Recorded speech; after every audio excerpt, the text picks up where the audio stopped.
Magandang araw mga katropa, kamusta kayo dyan?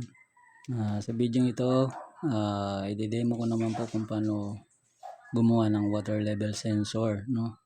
Using IR proximity module, MCU, at buzzer. Siyempre kailangan natin ng power source, no? Susupply, power adapter. So ano ba yung water level sensor? So, water level sensor, for example, ito yung baso natin. Pag walang laman, pwede siya magbigay ng signal, or pag may laman, pwede siya magbigay ng signal. So depende po sa program, no?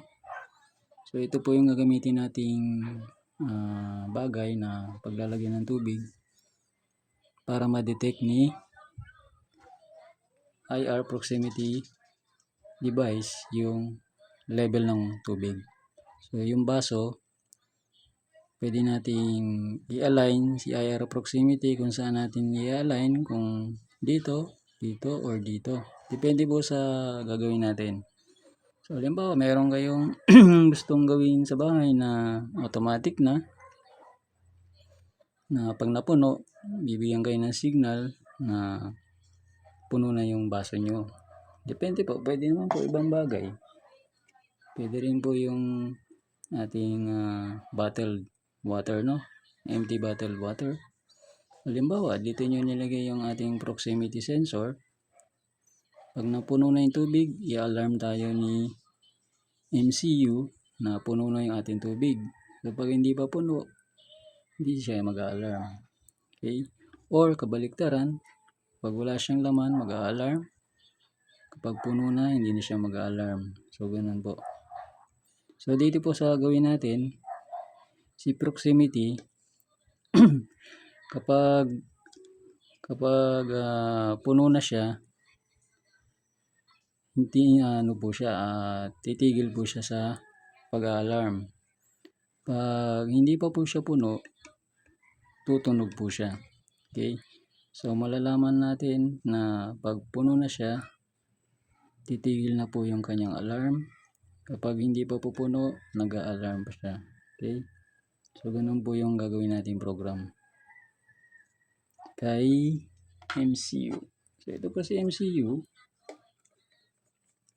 Ito yung MCU natin, or tinatawag na for short MCU, microcontroller unit. Ibig sabihin nito, napoprogram po itong ating MCU. Programmable po siya, no? So pwede nating baguhin yung mga ipapagawa natin sa kanya. Okay, mga ano po ito, mga small scale computer po ito. Ibig sabihin ng mga small scale computer, mga maliitang gawain lang or mga single process lang. So halimbawa, ipoprogram natin sa kanya, mag-detect lang ng water level sensor, ng water level. So yun lang po yung gagawin niya. So yun po yung MCU. Ang pinagkaibahan po naman ng CPU sa kanya, si CPU, maraming kakayahang gawin, no? So pwede nating ipagawa lahat ng ipapagawa natin kay CPU. So lahat yun kaya niyang gawin ng sabay-sabay. Okay? Mga large scale computer po yun. So marami yang ginagawa. Ito naman si MCU, mga small scale lang siya, mga maliitan. So ang level niya is small scale. Si computer, mga large scale yun, or very large scale processor, no? So Arduino po ang tawag dito. So marami pong klaseng ng mga MCU. Okay? So programmable po siya. So para magbigay ng alarm kay Arduino or MCU, gagamit tayo ng device na sensor, which is ang tinatawag na IR proximity sensor. So module po ito, no? Kaya siya tinawag na module dahil buo na siyang circuit, di nyo na kailangan mag-construct. So kung marunong po kayo sa electronics, pwede nyo po i-construct ito. Pero ito available naman sa market, di nyo na kailangan mag-construct para hindi na kayo mahirapan sa project. Buo na siya, module na siya, tawagin. Okay. So ano po ba ang mga meron kay IR proximity? So meron siyang infrared, no, transmitter tsaka receiver. Si transmitter itong kulay nito, si receiver itong itim. Then meron siyang 3 pins, yung out, yung signal. So ito yung out signal natin. Si out signal, yun yung magbibigay kay MCU na merong siyang na-detect. Ano yung na-detect? Yung tubig. Yun yung program natin. Then meron din siyang ground. Sa electronics, ang tawag sa ground ay negative. Okay. Ano naman yung positive kay electronics? Yun yung VCC. Positive. Okay. So, meron siyang dalawang connection sa source, yung power source, yung negative at positive. Ano po yung requirement source ni IR proximity? Minimum niya is 3.3, maximum niya is 5 volts. So, 3.3 volts to 5 volts. Paano naman po pag sumobra? So, masisira po, no? Masisira pag sobra yung supply natin. Kailangan sinusunod natin yung voltage requirement. Kapag 5 volts, 5 volts lang. Hindi pwedeng sumobra. Kapag 9 volts, 9 volts. Hindi rin pwedeng kumulang kasi hindi gagana. Pwede siyang gumana kapag 9 volts. Pero kapag below, pwede pong mag-malfunction or hindi gumana ng maayos. Pag sinobrahan naman natin, masisira po yung mga components na nasa kanya. Okay? Kung ano yung required lang na rating na voltage, sundin na lang natin. Okay? Ano naman po itong blue? Itong box na blue. May cross sign. Ito po yung adjustment ng range ng IR transmission. So, yung mga small scale lang din po yung mga range na kaya niya i-detect, no? Within centimeter to inches. Okay? So, yung mga large scale sensor, yung mga marami pong klase kasi ng mga sensor. May large scale, may small scale. So, ito pong gagamitin natin small scale lang, malapitan. So, pag gusto nyo malayuan, marami pong klase yun. So, marami pong klase. So, depende po sa inyo. Sa water level, gagamitin natin mga small scale lang, mga malapitan. Malapit lang naman ang kailangan natin. So, kasi ganito po yung ating application. Malapit lang sa baso. So, kaya ang ganitong sensor ang gagamitin natin. Pwede naman na po natin siya hindi dikit. Pwede natin medyo ilayo-layo lang. Okay. So, ganyan po. Okay, simulan na natin kung paano mag-assemble or magbuo ng water level sensor. Una, wiringan muna natin yung tatlong pin na ito. Yung BCC, gagamit tayo ng pulang wire. So, indicate natin na positive siya. Yung ground, gagamit tayo ng black. Indicate na ground siya or negative. Sa electronics, meron tinatawag na positive, negative. So, para ma-identify natin yung positive, gumamit tayo ng color coding para hindi tayo na dilito or magkamali. So, ganun po yung electronics, no? May mga identification. Dapat alam niyo yung mga identity ng mga bawat connection. Okay? So, si positive, tanda natin, gagamit tayo ng wire. Pull tayong wire. Red. Okay, connect natin si wire. Yung red, ito. Connect natin kay BCC. Ayan. So, ganun lang kasimple. Sa dulo, may pin. Okay. Next, black. Si black, connect naman natin kay negative. Kay BCC. Kay ground. Kay ground. Hindi kay BCC, sorry. Si BCC yung red, si ground yung black. Okay, so ito yung source natin, negative, positive. Next, gagamitin natin color coding kay signal ay kulay blue. Para hindi tayo malito, no? Connect natin yung blue kay out. So, ito yung signal natin, yung out. Okay, so na-wiring na natin siya. Ngayon naman paano naman natin i-connect kay MCU, si proximity. Okay, ganito. Baba natin ibas. Si MCU, explain ko lang ng mga basic parts lang. Si MCU may source din, no? May kailangan din power source. Pwede tayong gumamit ng power adapter. Ito. Or USB type. Pwede yung charger. No? So, si USB, ang maximum niya is 5 volts. Si power adapter, pwede siya mag-supply ng between 7 to 12 volts, no? Or depende, 15 volts. Depende po kay MCU kung ano yung maximum range niya. So, dalawa po ang supply ni MCU. Pwede gumamit ng power adapter or ng USB. Si MCU po, meron din siyang mga pins. So, kung nakikita nyo sa screen, from 0 to 13, then ground, then VCC.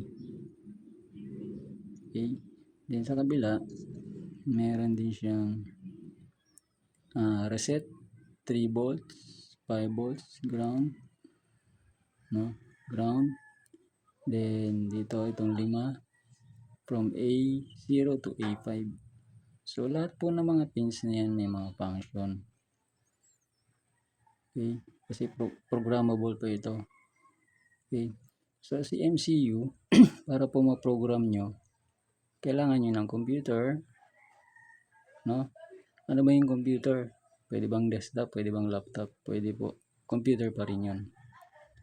Okay, so kailangan nyo interface kay USB. Para ma-program nyo si MCU, dito nyo po i-connect from USB to USB ng computer. Okay, so si MCU meron siyang ginagamit na application para makapag-create kayo ng code. Okay, sa mga programmer alam nila kung ano yung code. Ano ba yung code? Yun po yung mga syntax, yun yung program. Ano ba yung program? Okay, simpleng kaalaman. Sa computer meron tayong mga simpleng program na hindi natin alam kung ano yun. Doon sa mga hindi marunong sa computer. Okay. So, halimbawa, sa computer may nakita kayong time and date. Isa rin pong program yun or code. Okay. Yung time and date na yun, program din po yun. Pinoprogram. Okay. So, yun po yung mga basic na code sa computer. No? So, sa MCU, pwede rin po yun lagyan ng program na ganun, date and time. Pero hindi po yun ang gagawin niya na ngayon, no? Ang ipapagawa natin sa kanya ay mag-detect ng water level. So, yun po yung gagawin nating trabaho sa kanya. So, yun po yung program na i-load natin sa kanyang brain. So, ito po yung pinaka-brain niya. Kumbaga sa computer, ito yung CPU. Ang tawag naman sa kanya, MCU. Okay? Microprocessor Unit. Si CPU, Central Processing Unit. Okay? So, ito po na-program ko na. Hindi ko na po ipapakita kung paano ko program. Sa susunod na lang po na video, tuturo ko kung paano mag-program ng Arduino. Pero marami naman po sa YouTube paano i-program si Arduino. Paano ba malaman gumamit ng Arduino. So, marami pong YouTube channel dyan. Kung gusto nyo pang malaman ng mas malalim kay MCU. So, marami rin po klase ng MCU. Hindi lang si Arduino. Meron ding Raspberry Pi, no? So, marami po. So, ang gamit ko po is Arduino. Ito yung mga old version ng MCU. Meron din siyang kulay green, meron din siyang maliit. Okay. So, simulan na po natin mag-wiring. Okay. Sa program ko, yun nga pala, si proximity, inassign ko kay pin number 9. Okay. Pin number 9, inassign ko yon para kay proximity na signal. Okay. Nasaan ba si pin number 9? Ayun po si pin number 9. Pangalawa. So, doon ko siya i-connect. Itong blue. 9. So, 8, 9. Okay. Ngayon, diba nga kanina binanggit ko na si proximity kailangan ng positive 5 at negative. So si MCU meron siyang 5 volts, no? Nasaan? So ito nandito siya. Una si reset, pangalawa si 3 volts, pangatlo si 5. So doon natin i-connect para kay 5 volts pangatlo.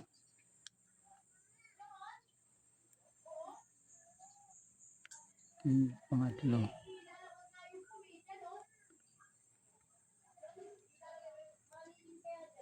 Ayan.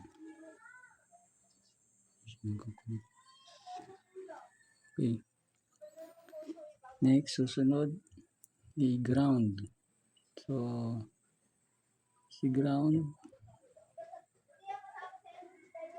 sunod sa kanya. Okay. Ayan. Meron siyang available na dalawang ground. Tabi ni 5. Okay. Ayusin natin. Ayan. So, nakakonect na siya. Susunod, ito naman. Para magbigay ng senyales or ng ingay, ang tawag dito ay piezo buzzer. Ito yung mga buzzer na matining ang tunog. Si piezo buzzer, meron din siyang supply, no, na kailangan. Si positive at si negative. Si piezo buzzer, kailangan niya ng 5 volts. Okay? At ng negative. So si Arduino, prinogram ko si pin number 13 para kay piezo buzzer. So saan ba si 13? Dito sa dulo. Pangatlo sa dulo. Okay, 1, 2, 3. Yan. Tapos kailangan niya ng negative. Dito rin. Tabi dito. Okay. Or matabi na lang din ni pin 13. Negative din ito. Okay. So buo na po siya. So meron na tayong Arduino. Kabit na yung proximity. Nakabit na rin yung buzzer. Okay. Kunin natin yung baso na walang laman. At susupplyan na natin siya ng power. So, power adapter ang gamit natin. Ito po. Ito ang gamit natin.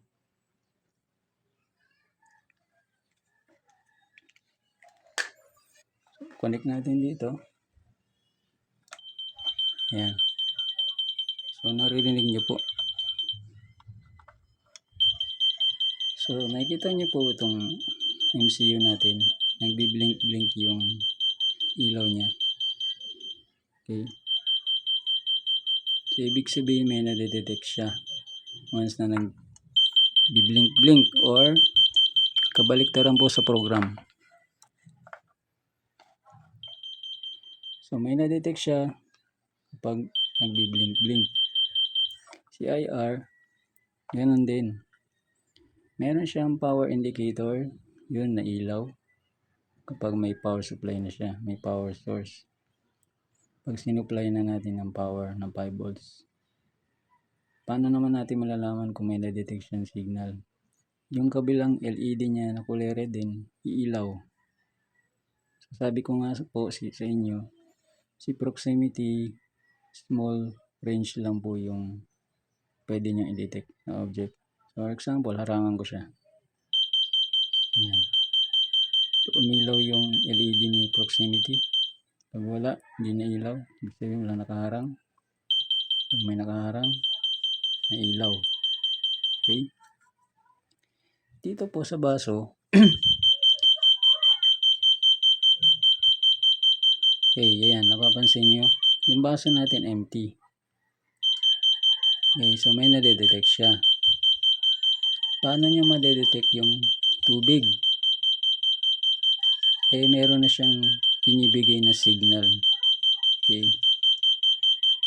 So, ganito po yung logic. CIR po kasi, pag walang tubig, nagba-bounce back yung signal pabalik kay receiver, yung itim. So, nagre-reflect pabalik.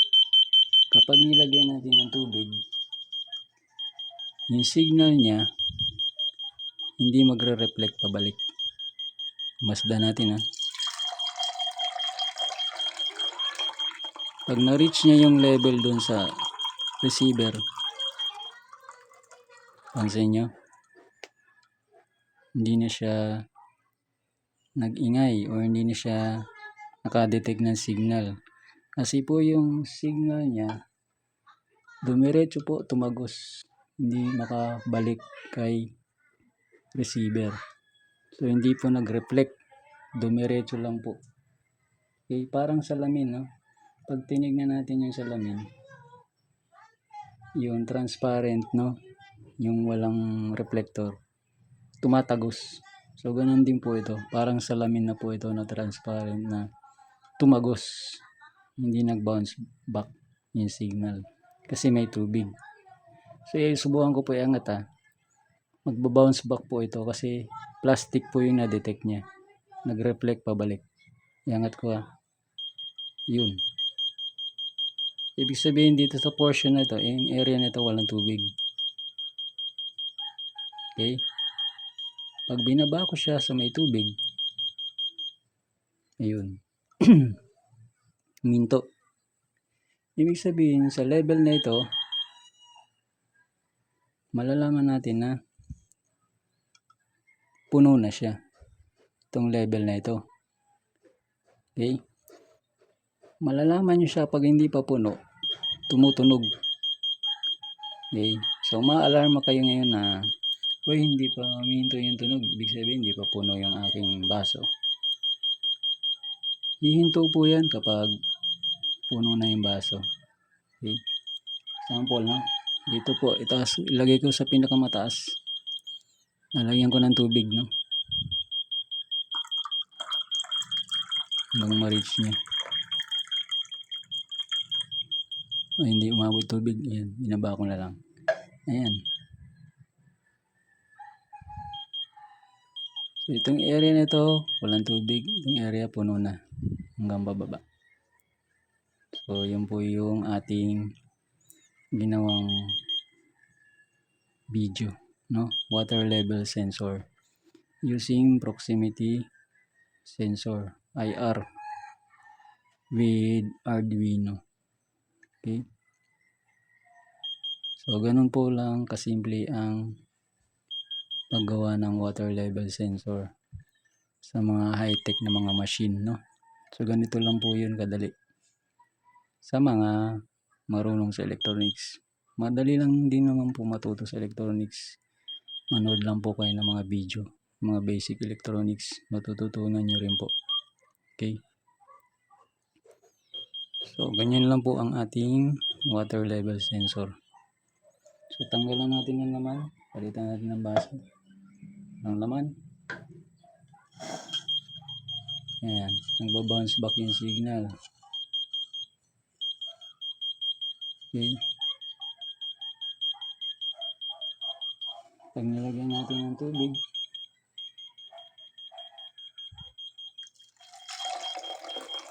ayan, puno. Puno. Puno. Okay. So, kung di pa po kayo nakaka-subscribe sa aking video, pa-subscribe na po. Pa-like and comment na rin, no? Pa-click na rin po ang notification, no? Para ma-update kayo palagi sa aking bagong videos. So, marami pong salamat sa panonood. Susunod po muling video. Marami pong salamat.